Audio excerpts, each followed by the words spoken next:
ఢిల్లీ మద్యం కుంభకోణంలో కవిత జైలుకు వెళ్లి 100 రోజులు పూర్తయింది. ఇప్పటికే పలుమార్లు కవిత బెయిల్ దాఖలు చేశారు. కానీ రౌజ్ అవెన్యూ కోర్టు కవిత బెయిల్ను తిరస్కరించింది. మద్యం కుంభకోణంలో కవిత కీ రోల్గా వ్యవహరించారు.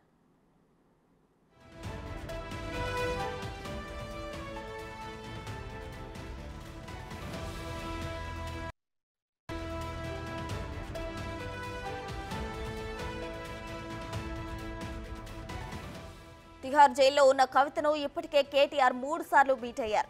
కేసీఆర్ మాత్రం ఇప్పటి వరకు కవితను ఒక్కసారి కూడా మీట్ కాలేదు. హరీష్ రావు ఒకసారి ములాఖాత్ అయ్యారు. మరోవైపు ఈ కేసులో కేజ్రీవాల్ కూడా బెయిల్ మంజూరు కాలేదు. ఇటీవల మాజీ మంత్రులు సత్యవతి రాథోడ్, సబితా ఇంద్రారెడ్డి కవితను తిహార్ జైల్లో కలిశారు.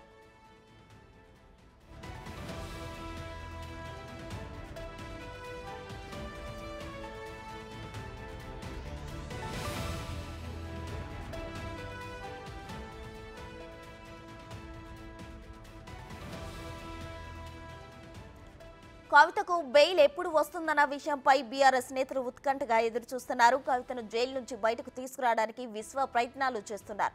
ఇటీవల జరిగిన ఎంపీ ఎన్నికల్లో సైతం బీజేపీతో లోపాయికారి ఒప్పందం చేసుకున్నారు. కవిత బెయిల్ కోసం బీఆర్ఎస్ విశ్వ ప్రయత్నాలు చేస్తుంది.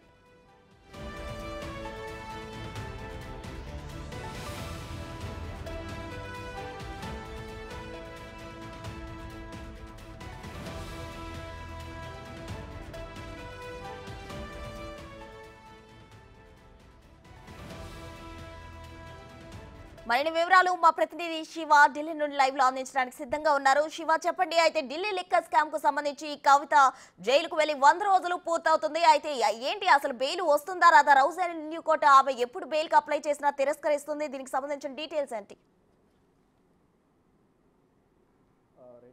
దేశవ్యాప్తంగా సంచలనం రేకెత్తించిన ఢిల్లీ లిక్కర్ పాలసీ స్కామ్ గురించి ప్రధానంగా అందరూ చర్చించుకుంటున్నారు. ఇది దేశవ్యాప్తంగా కూడా సంచలనం సృష్టించింది. దానిలో భాగంగా సౌత్ గ్రూప్లో కీలకంగా వ్యవహరించారంటూ కవితపై ఆరోపణలు రావడం, కవితకు సంబంధించిన వ్యాపార భాగస్వాములందరూ కూడా ఈడీ, సిబిఐ వద్ద వాంగ్మూలం ఇవ్వడం, కొంతమంది అప్రూవర్గా మారడం, ఇదంతా కూడా జరిగిన తర్వాత కవిత కీలకంగా వ్యవహరించారనేది ఈడీ వద్ద కీలకమైన ఆధారాలు ఉన్న నేపథ్యంలోనే మార్చి 15వ తేదీన హైదరాబాద్లో కవితను తన నివాసానికి వెళ్ళి సెర్చ్ వారెంట్ పేరుతో కవితను విచారించి తర్వాత అరెస్ట్ వారెంట్ జారీ చేశారు. ఆ తర్వాత 5 గంటల 20 నిమిషాలకు కవితను అరెస్ట్ చేస్తున్నట్లు కుటుంబ సభ్యులకు కవితకు తెలియజేశారు. తర్వాత అక్కడి నుంచి నేరుగా ఢిల్లీ తీసుకొచ్చారు. అదే రోజు రాత్రి. తర్వాత 16వ తేదీన రౌజ్ అవెన్యూ కోర్టులో ఉదయం 11 గంటల తర్వాత రౌజ్ అవెన్యూ కోర్టు న్యాయమూర్తి కావేరి భవేశ ముందు ఈడీ అధికారులు కవితను హాజరుపరిచారు. హాజరుపరిచిన తర్వాత 10 రోజుల ఈడీ కస్టడీ ఇచ్చారు. ఈడీ కస్టడీ ముగిసిన తర్వాత జ్యుడిషియల్ కస్టడీకి తిహార్ జైలుకు తరలించారు. తిహార్ జైలు ఉండగానే సిబిఐ కూడా కవితను విచారించేందుకు పర్మిషన్ తీసుకుంది. 5వ తేదీన అప్లికేషన్ దాఖలు చేశారు. 6వ తేదీన విచారించారు. 11వ తేదీన అరెస్ట్ చేశారు. 12వ తేదీన కోర్టులో హాజరుపరిచారు. మరో 3 రోజుల పాటు సిబిఐ కస్టడీకి ఇచ్చారు. తర్వాత మళ్ళీ సిబిఐ కస్టడీ ముగిసిన తర్వాత జ్యుడిషియల్ కస్టడీ పొడిగించారు. ఇలా కస్టడీ పొడిగిస్తూ ఉన్నారు. మధ్యలో బెయిల్ పిటిషన్ దాఖలు చేస్తారు. మధ్యంతర బెయిల్ మంజూరు చేయాలంటూ తన కుమారుడి పరీక్షలు ఉన్నాయి కాబట్టి ఆ కుమారుడికి అంటే ఒక పిల్లవాడికి తల్లి అవసరం ఎంతో ఉంటుంది కాబట్టి ఆ పరీక్షల నేపథ్యంలో ఇటు కవిత కుమారుడు చిన్న కుమారుడి పరీక్షల నేపథ్యంలో ఇంటర్ పరీక్షలు ఉన్నాయి కాబట్టి ఏప్రిల్ 16 వరకు బెయిల్ మంజూరు చేయాలంటూ మధ్యంతర బెయిల్ పిటిషన్ దాఖలు చేసిన నేపథ్యంలో మధ్యంతర బెయిల్ పిటిషన్ తిరస్కరించారు. తర్వాత రెగ్యులర్ బెయిల్ పిటిషన్ దాఖలు చేశారు. ఇటు రెగ్యులర్ బెయిల్ పిటిషన్ కూడా తిరస్కరించారు. ఇటు మరోవైపు సిబిఐ కూడా అరెస్ట్ చేసిన నేపథ్యంలో 2 బెయిల్ పిటిషన్పై విచారణ కొనసాగించాలని తెలిపిన నేపథ్యంలో ఇక 2 బెయిల్ పిటిషన్లు కూడా విచారించిన రౌజ్ అవెన్యూ కోర్టు న్యాయమూర్తి కావేరి భవేజా ఏప్రిల్ 23వ తేదీన 2 బెయిల్ పిటిషన్లు కూడా తిరస్కరించిన నేపథ్యంలో ఢిల్లీ హైకోర్టును ఆశ్రయించారు. ఢిల్లీ హైకోర్టులో కూడా ఈ ఇరువురి వాదనలు విన్న తర్వాత ఇటు ఈడీ, సిబిఐ అలాగే కవిత తరపున న్యాయవాదుల వాదనలు విన్న తర్వాత తీర్పును రిజర్వ్ చేశారు. ప్రజెంటు కవిత బెయిల్ బాల్ అనేది కోర్టులో ఉంది. తీర్పును రిజర్వ్ చేశారు. ఢిల్లీ కోర్టులో ఉంది.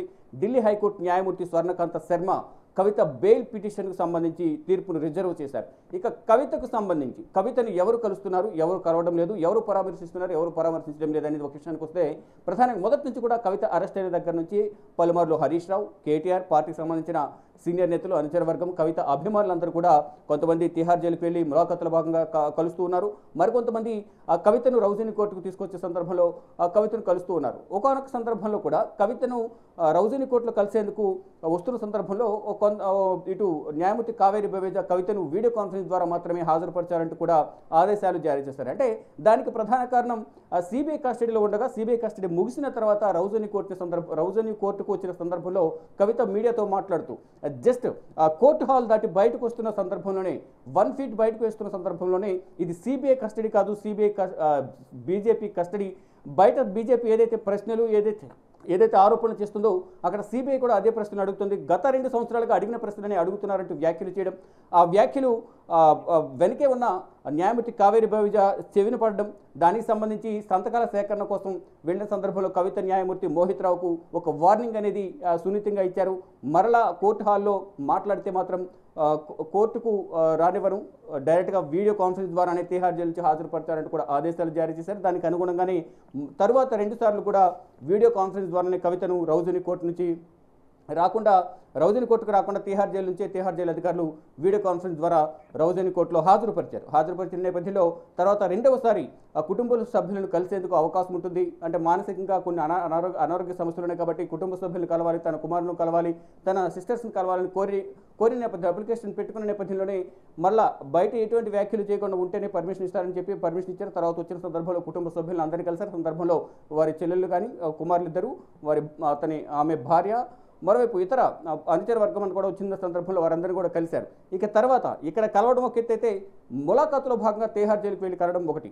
మొదటి నుంచి కూడా కేటీఆర్, హరీష్ రావు, వారి భర్త కానీ ఇతర కుటుంబ సభ్యులు కానీ వెళ్ళి మాత్రమే కలుస్తున్నారు. రీసెంట్గా కేటీఆర్ ఒకసారి కలిశారు. తర్వాత మాజీ మంత్రులు, ప్రజెంట్ ఎమ్మెల్యేలుగా ఉన్న సబితా ఇంద్రారెడ్డి, సత్యవతి రాథోడ్ తిహార్ జైలు వెళ్ళి కలిశారు. ములాఖాతులో భాగంగా మరికొంతమంది వెళ్ళి కలుస్తూ వస్తున్నారు.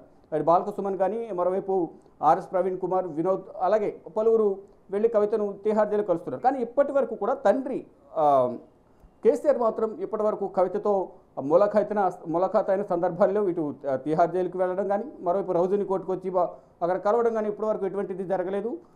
కేవలం ఇక్కడ రాజకీయంగా కొన్ని ఇబ్బందులు ఎదుర్కొంటున్నారు. మరోవైపు అక్కడ తెలంగాణలో అసెంబ్లీ ఎన్నికలు జరిగిన తర్వాత కాలు జారిపడడం, అక్కడ అనారోగ్య సమస్యలు రావడం వల్ల కొంత కలవలేకపోయారనేది ఒక వార్త అయితే, మళ్ళీ ఇప్పుడు పార్టీ పరిస్థితి బాగోలేదు, మానసికంగా ఆయన బయట తిరగలేకపోతున్నారనేది మరోవైపు కొన్ని విమర్శలు వస్తున్నాయి. దానిలో భాగంగా కవితను కలిసేందుకు ఆయన వెళ్ళలేకపోతున్నారు అనేది ఒక విమర్శ అయితే విమర్శలు వస్తూ ఉన్నాయి. కానీ ఇక్కడ రాజకీయంగా కవిత భవిష్యత్తు ఏంటి, తెలంగాణలో బీఆర్ఎస్ భౌతవ్యం ఏంటి అనే దానిపై ఇప్పుడు 2 కూడా చర్చలు కొనసాగుతూ ఉన్నాయి. గతంలో ఫామ్ హౌస్లో ఏదైతే ఎమ్మెల్యేల కొనుగోలు విషయానికి వచ్చి వ్యవహారం అయితే ఏదైతే ఉందో దానికి సంబంధించి గతంలో బిఎల్ సంతోష్ను అరెస్ట్ చేయడానికి ఢిల్లీ వచ్చారు. అంటే గత ప్రభుత్వ హయాంలో ఫామ్ హౌస్లో అయితే బీజేపీకి సంబంధించిన కొంతమంది స్వామీజీలు ఇటు ఈ బీఆర్ఎస్ ఎమ్మెల్యేలు కొనుగోలు చేసేందుకు ప్రయత్నించారు. దానికి సంబంధించి ఫోన్ ట్యాపింగ్ అనేది రీసెంట్గా రాధాకృష్ణన్ను తెలంగాణ ప్రభుత్వం రేవంత్ రెడ్డి సర్కార్ అధికారంలోకి వచ్చిన తర్వాత తెలంగాణలో ఫోన్ ట్యాపింగ్ వ్యవహారంపై దృష్టి సారించింది. దానిలో భాగంగా ఈ విషయాలన్నీ కూడా ఒక్కొక్కటి వెలుగులు చూశాయి. దానిలో భాగంగానే రాధాకృష్ణరావు ఇచ్చిన వాంగ్మూలం ఆధారంగా గతంలో ఏదైతే ఫోన్ ట్యాపింగ్ జరిగిందో ఫోన్ ట్యాపింగ్ సంబంధించి ఈ ఎమ్మెల్యే కొనుగోలు విషయానికి సంబంధించి బిఎల్ సంతోష్ హస్తం ఉందని వార్తలు వచ్చిన నేపథ్యంలో అరెస్ట్ చేసేందుకు హైదరాబాద్ వెళ్ళారు. ప్రత్యేక విమానంలో ఢిల్లీ వచ్చారు. ఢిల్లీ వచ్చిన తర్వాత అక్కడ ప్రయత్నించినప్పటికీ బిఎల్ సంతోష్ ఆచూకీ దొరకలేదు. అరెస్ట్ చేయాలని ప్రయత్నించాము, కానీ అది వాయిదా పడింది అనేది ప్రధానంగా ఇటు రాధాకృష్ణరావు కూడా వాంగ్మూలం ఇచ్చారు. ఇక కావాలని బీజేపీ కవితను అరెస్ట్ చేసిందని మొదటి నుంచి కూడా బీఆర్ఎస్ ఆరోపిస్తుంది. కవిత కూడా బీజేపీలోకి నన్ను రమ్మన్నారు, కీలకమైన పదవి తనకు కట్టబెడతామని బీజేపీ నేతలు చెప్పారు, నేను వెళ్ళలేదు, అందుకని నన్ను అరెస్ట్ చేశారు అనేది ప్రధానంగా కవిత గతంలోనూ అరెస్ట్ కాకముందు చెప్పారు. అరెస్ట్ అయిన తర్వాత కూడా రౌజనీ కోర్టుకు వచ్చిన సందర్భంలో మీడియాతో మాట్లాడుతూ తెలిపారు. అంటే ఇది కేవలం రాజకీయ కక్షలో భాగంగానే కవితను అరెస్ట్ చేశారనేది ఇక్కడ స్పష్టంగా అర్థమవుతుంది అనేది బీఆర్ఎస్ నేతలు అయితే ఆరోపిస్తూ ఉన్నారు. మరోవైపు ఇక రీసెంట్గా జరిగిన అసెంబ్లీ ఎన్నికల్లో కానీ, మరోవైపు ఒక 15 రోజుల క్రితం జరిగిన అంటే ఫలితాలకు ముందు జరిగిన ఏదైతే ఉన్నాయో 4వ తారీఖు ఫలితాలు వచ్చాయి. ఏప్రిల్లో జరిగిన ఎలక్షన్ సంబంధించి కూడా లోక్సభ ఎన్నికల్లో లోపాయికారి ఒప్పందంతో ఎక్కడైతే బీజేపీ వీక్గా ఉందో అక్కడ బీఆర్ఎస్ సపోర్ట్ చేసింది అనేది ప్రధానంగా చెప్తున్నారు. దానిలో భాగంగానే బీజేపీకి 8 సీట్లు వచ్చాయి. అక్కడ మొత్తం అంటే మొదటి నుంచి కూడా బీఆర్ఎస్కు అక్కడ ఓటమి చవి చూస్తుందని మొదటి నుంచి గ్రహించిన కేసీఆర్ బీజేపీకి సపోర్ట్ చేయాలనేది మొదటి నుంచి, అంటే తన కూతురుని ఈ కేసు నుంచి బయటపడేసుకోవాలంటే ఇక్కడ రాజకీయంగా గెలవలేకపోయినప్పటికీ కూడా ఏదైతే బీజేపీ విగ్ ఉందో అక్కడ సపోర్ట్ చేయడంలో కనీసం బీజేపీ గెలుస్తుంది అనేది మొదటి నుంచి లోపాయికార ఒప్పందం చేసుకున్నారు. దానిలో భాగంగానే అక్కడ 8 సీట్లు వచ్చాయి. తర్వాత ఎలాగైనా కవితకు బెయిల్ వస్తుంది అనేది వారందరూ కూడా ఆశాభావం వ్యక్తం చేస్తున్నారు. ఇక రీసెంట్గా జరిగిన పరిణామాలు ఒకసారి చూసుకుంటే కనుక Delhi CM Arvind Kejriwal Delhi liquor policy కేసులో మొదటి నుంచి కీలకంగా వ్యవహరించారు.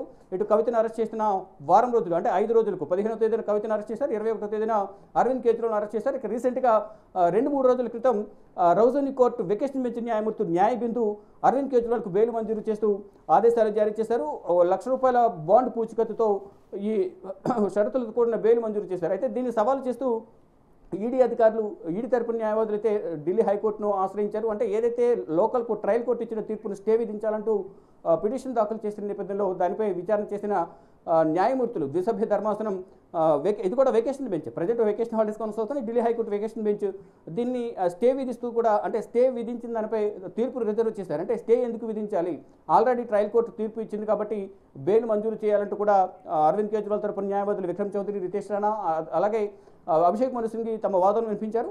మరోవైపు ఇటు ఈడీ తరపున ఏఎస్జీ రాజు కూడా తన వాదనలు వినిపించారు. ఈ నేపథ్యంలో ఇక ఇరువురి వాదనలు విన్న తర్వాత స్టే విధించాలా లేదా బెయిల్ ఇవ్వాలా అనే దానిపై మాత్రం ప్రజెంట్ తీర్పును రిజర్వ్ చేశారు. ఈ తీర్పు అనేది రేపు లేదా ఎల్లుండి, అంటే లాస్ట్ వీక్ శుక్రవారం విచారణ కొనసాగించిన నేపథ్యంలో నెక్స్ట్ వీక్ దీనిపై తీర్పు వెల్లడిస్తారని చెప్పి న్యాయమూర్తి తెలిపారు. దానిలో భాగంగా మరో 2 రోజుల్లోనే, అంటే రేపు లేదా ఎల్లుండి స్టే విధిస్తారా లేదా ట్రయల్ కోర్టు ఇచ్చిన తీర్పును సమర్థిస్తారనేది కూడా వేచి చూడాల్సింది. ఒకవైపు అరవింద్ కేజ్రీవాల్కు బెయిల్ వచ్చింది కాబట్టి నెక్స్ట్ ఆ కవితకు బెయిల్ వస్తుందంటూ కూడా ఇటు బీఆర్ఎస్ నేతలు అయితే ధీమా వ్యక్తం చేస్తారు. కానీ వారి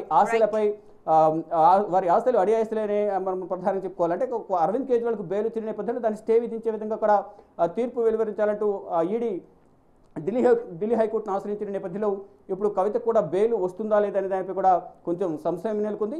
మరోవైపు ఈ రోజుతో కవితకు సంబంధించి ఈడీ కేసులో అరెస్ట్ అయ్యి 100 రోజులు కంప్లీట్ కావస్తుంది. కవితకు సంబంధించిన బెయిల్ పిటిషన్పై ఈడీ, సిబిఐకి సంబంధించిన బెయిల్ పిటిషన్లపై కూడా తీర్పును స్వర్ణకాంత శర్మ, ఢిల్లీ హైకోర్టు న్యాయమూర్తి స్వర్ణకాంత శర్మ రిజర్వ్ చేశారు.